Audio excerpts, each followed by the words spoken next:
Hello friends, good morning. সকাল সকাল চলে এলাম। সবাই কেমন আছো? আশা করি খুব খুব ভালো আছো। আজকে সকালটা শুরু হচ্ছে আমার কিচেন দিয়ে। কিচেনে আজকে কি করছি, অরড় ডাল করছি আর আলু বরবটি ভাজা করছি। ভেরি সিম্পল রেসিপি, তবু শেয়ার করব। এবং আরও সারাটা দিনের ভালো ভালো কিছু ম্যাটার আছে, সেগুলো শেয়ার করব। ভিডিওটা অবশ্যই পুরোটা দেখো। এবং আবার বলি, আমার চ্যানেলটা সাবস্ক্রাইব করার জন্য thank you so very much.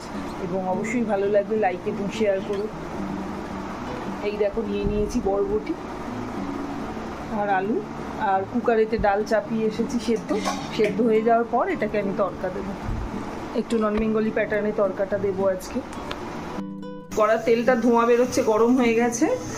কুকারেতে ডালটাও সেদ্ধ হয়ে গেছে। কেটে নিয়েছি একটা ছোট্ট পেঁয়াজ, আর এই যে বরবটিটা ধুয়ে রেখেছি, ছেঁকে নেবো জল। আর আলু বেশ কিছুটা দিচ্ছি বরবটিটার সাথে, আলুটা যাতে কুলিয়ে যায়। আর তো কিছু রান্না করবো না, সেই জন্য। ফোড়ন কি দিচ্ছি দেখো, দিয়ে দিচ্ছি 5 ফোড়ন। 5 ফোড়ন দিলাম আর পেঁয়াজটা দিয়ে দিলাম। আজকে যেটা ট্রাই করছি সেটা হচ্ছে হিং। একটু হিঙের গন্ধ, অনেকদিন হিং খাওয়া হয়নি, তাই জন্য আমি একটু হিংও দিয়ে দিলাম এতে। হিং আর 5 ফোড়নটা ভাজা হয়ে গেছে, গন্ধ বেরোচ্ছে ফোড়নেতে। পেঁয়াজটাকে আমি এই অবস্থাতেই রাখবো, বেশি ভাজবো। আগে আলুগুলোকে আমি দিয়ে দিচ্ছি কড়াতে। তোমরা যারা নতুন কিচেনে আসছো বা নতুন বিয়ের পর বিশেষ করে তাদের বলি যে কিচেনে যখনই কড়াতে কিছু দেবে তখন গ্যাসটাকে স্লো করে নেবে। তাতে কি হবে, হাতে তেল ছেটকানোর কোনো ভয় থাকবে না। এটা এই সমস্তগুলো মনে পড়ে, এই জন্য বলি যে এই ভুলগুলো আমার হতো প্রথম বিয়ের পর, বুঝতে পারতাম না। হাতে তেল ফোসকা পড়ে গেল, এটা ওটা কেন। তারপর সেগুলো সময়ের সাথে জানতে পারলাম যে হ্যাঁ, এটা একটা প্রধান কারণ, যে গ্যাস যদি জোরে থাকে তখন কিছু দিলে সেটা, মানে এইগুলো আমরা যারা জানি তাদের কাছে খুব সাধারণ ব্যাপার। কিন্তু আমার মনে হয় নতুন যারা সংসারে ঢুকছে তাদের কাছে এই ছোট ছোট টিপসগুলো খুব প্রয়োজনীয়।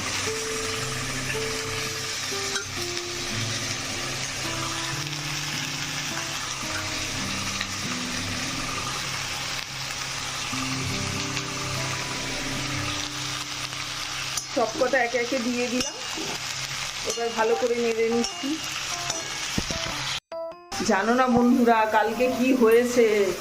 শুনলে হাসবে না রাগ করবে তোমরাই জানো। আমার বলার কথা আমি জানাই, শেয়ার করি। তো কালকে কি হয়েছিল, একটা প্রচণ্ড কাজে অনেকটা দূরে গেছিলাম। তো অনেকটা জার্নি করে খুব টায়ার্ড ছিলাম। এবারে বাজারের মুখে, বাজারটা বাড়ি থেকে বেশ খানিকটা দূরে। তো লাইন দিয়ে তাল বিক্রি হচ্ছে। তাল দেখে আর লোভ সামলাতে পারলাম না। অনেক দিন ধরে ওয়েট করেছিলাম যে কালকের কাজটা মিটলে তালের আইটেম সব করবো। কালো তাল, দেখতেও ভালো, গন্ধ শোকার মতো আর সুযোগ হয়নি, হাতে জিনিস ছিল। তালওয়ালা জোর করে দেখি 100 টাকায় 3টে তাল 4টে তাল দিচ্ছে, মানে গছায় যাকে বলে। তো আমি যেটা পছন্দ করে নিলাম, একটা বড় দেখে কালো তাল পছন্দ করলাম। একটা প্লাস্টিকওটা দিল। রাস্তায় আস্তে আস্তেই ডাউট হচ্ছে যে রসটা বেরোচ্ছিল, ভাবলাম অনেকটা পাকা। আশা করে বাড়িতে রেখে জোগাড় করে নিয়ে বাটি ঘটি বসেছি, আর দেখি কি তালটার মধ্যে সাদা সাদা পোকা, যেটা নাকি দিনের আলোয় দেখতে পাইনি, বাইচে আমার হাতে পড়ে গেছে। আমি আবার হাত ধুয়ে তালটাকে ভালো করে ধুয়ে ভাবলাম বোধহয় এরকম হয়, খুব পাকা তাল কোনোদিনও করিনি। তাই তালটার খোসাও ছাড়ালাম, এত কষ্ট করলাম। খোসা ছাড়ানোর পরে তালটাকে যখন আমি রেডি করতে যাচ্ছি, একটু কি ডাউট হলো, একটু ট্রাই করে দেখলাম গন্ধটা, তাতে দেখলাম না, এই তাল রান্না করা মানে 50 টাকার পেছনে আরও টাকা যাবে। তো সমস্তটা গেল জঞ্জালে। এই হলো আমার কালকে 1500। এই দিয়ে দিচ্ছি আন্দাজ মতো নুন।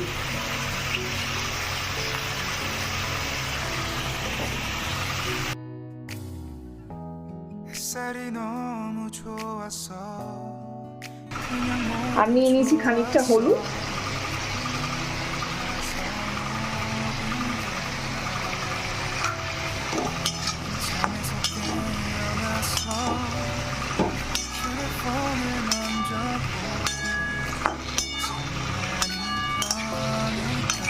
এর মধ্যে একটু নারকেল কুচো দিতে পারলে আরো টেস্টি। নেড়ে ছেড়ে দিয়ে স্লো অবস্থাতেই একটু ঢাকা দিয়ে দেবো, এটা কুক হওয়ার জন্য। তবে হ্যাঁ, নারকেল কুচো দিলে কিন্তু তাতে পেঁয়াজটা আর দিতাম না আমি, আর হিংটাও দিতাম না। 4-6খানা লঙ্কা 2 টুকরো করে নিয়েছি, সেটাও দিয়ে দিচ্ছি।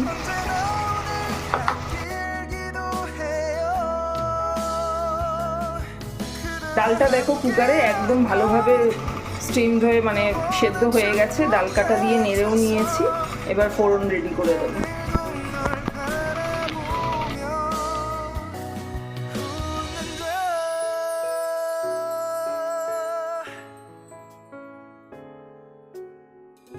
এক ফাঁকে দেখে নিয়ে নিয়েছি খানিকটা হিং আর দুটো ছোট ছোট টমেটো কেটে, আর এর মধ্যে নিয়ে নিয়েছি আমি আদা বাটা, রসুন বাটা, সামান্য হলুদ গুঁড়ো আর কিছুটা লঙ্কা গুঁড়ো। নুন তো ডালে দেওয়াই রয়েছে, চিনি দেবো না, যেহেতু আলু বরবটি ভাজাটা একদম সাদা হচ্ছে ওই জন্য একটু তড়কা দিয়ে ডাল করছি।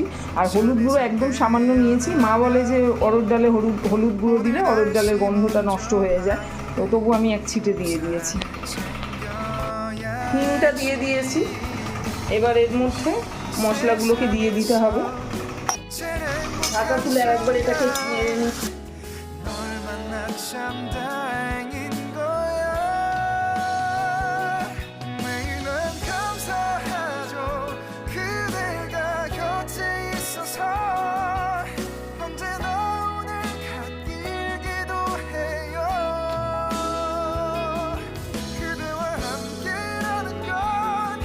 এই দেখো ভাজাটা কমপ্লিট হয়ে গেছে, এই দিলাম গ্যাস নিয়ে। আর ডালটা হচ্ছে একটা।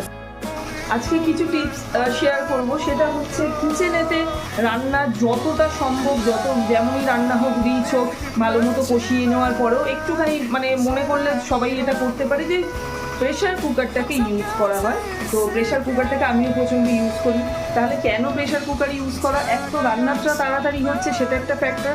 দ্বিতীয় কথা, প্রেশার কুকারের রান্নার টেস্টটা বেশি ভালো হবে। তৃতীয় কথা হচ্ছে গ্যাস, সব থেকে যেটা জরুরি আমাদের নিম্ন মধ্যবিত্তের সংসারে, সেটা হচ্ছে গ্যাসটা অনেকটা সাশ্রয় হবে, যেহেতু অনেক কম সময় করতে হচ্ছে। আর গ্যাস সাশ্রয়ের আজকে আরেকটা টিপস শেয়ার করছি, সেটা হচ্ছে যে সব সময় গ্যাসটা হচ্ছে সিলিন্ডার নিচে থেকে বন্ধ করা খোলা করবে। নিচে থেকে আগে বন্ধ করবে, তারপর ওপরের সুইচটা অফ করবে, এবং যখন ওপেন করবে তখন নিচেটা আগে খুলবে, ওপরের সুইচটা তারপর অন করবে। এইটা করে তোমরা দেখবে, যারা করো তো সে তো খুব ভালোই কথা, তারা জানে। আর যারা করো না, তারা যদি এটা করো, এটা দেখতে পাবে যে এতে কিন্তু গ্যাসের সাশ্রয়টা কতটা বেড়ে যাচ্ছে। তোমাদের আগে যে কদিনে গ্যাস শেষ হতো তার চেয়ে অনেক বেশি সময় ধরে গ্যাসটা চলবে। নিচে ডালটা একটু আজকে বেশি পাতলা হয়ে গেছে, এটাকে খেয়ে উঠে আবার একটু করে নেবো, শুকিয়ে নেবো বাচ্চারা আসার আগে। এই যে আমার ভাত নিয়ে নিয়েছি, ভাত ভাজা আর একটু পাঁপড় ভেজে নিয়েছি সবার জন্য।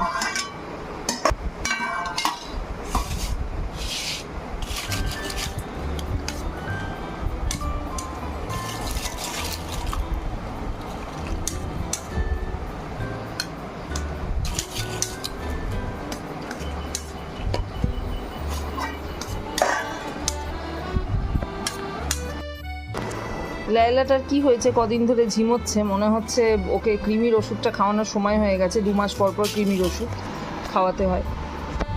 বাড়িতে পেট থাকলে, বিশেষ করে আমরা আজকের জেনারেশন তো ভীষণ পেট লাভার, তো অনেকেরই এটা শখ থাকে যে আমরা বাড়িতে ডগি পুষি। তো এই ডগির ব্যাপারে আমি এই সমস্ত কিছু বলবো। স্পেশালি আমাদের লায়লাকে আমি আগেই তোমাদেরকে বলি যে এই যে 1 ইয়ারের ওর বার্থডে কমপ্লিট হলো, ও কিন্তু কোনো রকমভাবে কোনো দিনই আমাকে ডক্টরের কাছে নিয়ে যেতে হয়নি বা অ্যান্টিবায়োটিক খাওয়াতে হয়নি। তো এইটা কি করে সম্ভব হলো, এইটা নিয়ে আমি তোমাদের সঙ্গে আলোচনা করবো। অবশ্যই ভিডিওটা এন্ড পর্যন্ত দেখো তোমরা। এই দেখো লায়লা দিদি দেখা যাচ্ছে, এই দেখো এই যে আমার লায়লা মা, এই যে ছোট মা একটুখানি বোতল নিয়ে খেলা করছে। তো খেলুক, সেই ফাঁকে আমি শেয়ার করে নিই তোমাদের সঙ্গে যে কি ব্যাপার হয়। আমরা সবাই জানি যে একটা বাড়িতে যেমন বাচ্চার কেয়ার করবে, সেরকম ডগির কেয়ার কিন্তু একদম সিমিলারও নয়। এটা ভীষণ ইজি। মনে যদি কোনো ভয় থাকে, আমি আগেই বলবো যে সেই ভয়টা একদমই রেখো না। তো আমি যতটা সম্ভব আমি কভার আপ করার চেষ্টা করছি, এবং সবশেষে এটাও জানিয়ে রাখি যে এইগুলো শোনার পরেও তোমরা ডগি আনার পরে কোনো রকম প্রবলেম ক্রিয়েট হলে বা কিছু হলে, বা তোমাদের মধ্যে আরও কোনো কোয়ারি থাকে, অবশ্যই তোমরা আমাকে কমেন্ট করো। মানে তোমাদের কী কোয়ারি থাকে সেগুলো আমি চেষ্টা করবো তোমাদের আনসার করতে। তো এখানে হচ্ছে যে সব থেকে বড় যেটা পয়েন্ট, সেটা বলবো আমি যে বাড়িতে যদি তোমরা 3 মাসের থেকে ছোট পাপ্পি আনবে না তোমরা। এটা হচ্ছে যে সব থেকে আসল ব্যাপার, যে 3 মাস বয়স থেকে আনলে তোমাদের 50% রিস্ক, লাইফ রিস্ক বলো বা শরীর খারাপ অসুস্থতা, সেখানেই কিওর হয়ে যাবে। আর কি করবে তোমরা, যে যখনই পাপ্পি কিনবে তখন তার লাস্ট ডিওয়ার্মিং, ওনারের কাছ থেকে লাস্ট ডিওয়ার্মিংটা অবশ্যই তোমরা জেনে নেবে, সেই ডেট অনুযায়ী ডিওয়ার্মিংটাকে করাতে হবে। বাড়িতে আনার আগে যেটা খাবার যেটা দরকার বাচ্চাটার, সেই খাবারগুলি রয়্যাল ক্যানিন স্টার্টার, আমি আবার মেনশন করছি, রয়্যাল ক্যানিন স্টার্টার ছাড়া অন্য কোনো রকমভাবে কোনো খাবার কিন্তু বাচ্চাকে খাওয়াবে না। ডেসক্রিপশন বক্সেতে আমি রয়্যাল ক্যানিন এই লিঙ্কটা শেয়ার করে দেবো। তো রয়্যাল ক্যানিনের স্টার্টার যেটা পাপ্পি স্টার্টার, সেই স্টার্টারটা বাড়িতে আনবে। তো এক্ষেত্রে বাচ্চার ডায়েটের একটা সব থেকে স্টার্টিং তোমাদের কাছে রইল, এটা কটা করে খাওয়াবে। বাড়িতে পাপ্পিটাকে আনার পরে কিন্তু প্রথম কয়েকদিন ও একটু খাওয়া দাওয়া করতে চাইবে না, কেন, নতুন পরিবেশ, সেই পরিবেশে অ্যাডজাস্ট করবে। আদরে তো প্রচণ্ডই রাখবে, কিন্তু এটা নিয়ে চিন্তা করবে না যে খাচ্ছে না কেন, নতুন জায়গাতে ওরা মানিয়ে নিতে একটু সময় লাগে। এই স্টার্টারটা 3 মাস বয়সের বাচ্চাকে বেশি নয় 8 থেকে 10 দানা করে দিয়ে আরম্ভ করবে। ভালো পিউরিফাইড ওয়াটারের মধ্যে ওটাকে সোপ করবে, সোপ করে যখন একদম নরম হয়ে যাবে ওটাকে হাত দিয়ে চটকে সেটা ওকে প্লেটের মধ্যে চাটিয়ে চাটিয়ে খাওয়াবে, আর জল দিয়ে রাখবে পাশে। খুব বেশি পাতলাও না, বেশি শক্তও না, সেমি সলিড থাকবে, এটা সেমি সলিড থাকবে। তো এটা গেল খাবারের ব্যাপার। আর কি করবে তোমরা, তাহলে খাওয়ার ছাড়া হচ্ছে যে মেডিসিন, লিভ 52 পেট ড্রপ, মানে লিভ 52 যেটা অ্যানিমালের ড্রপার হয়, সেই ড্রপারটা আনবে। সেই ড্রপারটাকে এনে কয়েক ফোঁটা করে সেই ড্রপারটা প্রত্যেক দিন এমটি স্টমাকে দিতে হয়। এটা ক ফোঁটা দেবে, বাড়ির পাশে নিশ্চয়ই পেট শপ আছে, পেট শপে গিয়ে খালি তাদের পাপ্পির ওয়েটটাকে বলে দেবে যে এত এই ওয়েট আছে, ওরাই তোমাকে গাইড করে দেবে যে 4-5 ফোঁটার মতো করে খাওয়ালেই হবে। 5 ফোঁটা করেই আমি খাওয়াতাম জায়গায়। তো এটা এমটি স্টমাকে দেবে। আচ্ছা, খাবারের গ্যাপটা কি দেবে, খাবারের গ্যাপটা দেবে সারাদিনে অন্তত যেন 5 থেকে 4-5 বার, 6 বার হলেও খুব ভালো হয়, বাচ্চা যেন খায়। তো এটার মধ্যে গ্যাপটা তোমরা ক্যালকুলেট করে নেবে, 3 ঘন্টার গ্যাপে কি 4 ঘন্টার গ্যাপে কীরকম খাওয়াচ্ছ সেই খাবারটা দেবে। আর হচ্ছে গিয়ে আফটার মিল যেটা থাকে, যে সেই সময়তে একটা টাইম হচ্ছে একটা ভিটামিন ড্রপ দেবে,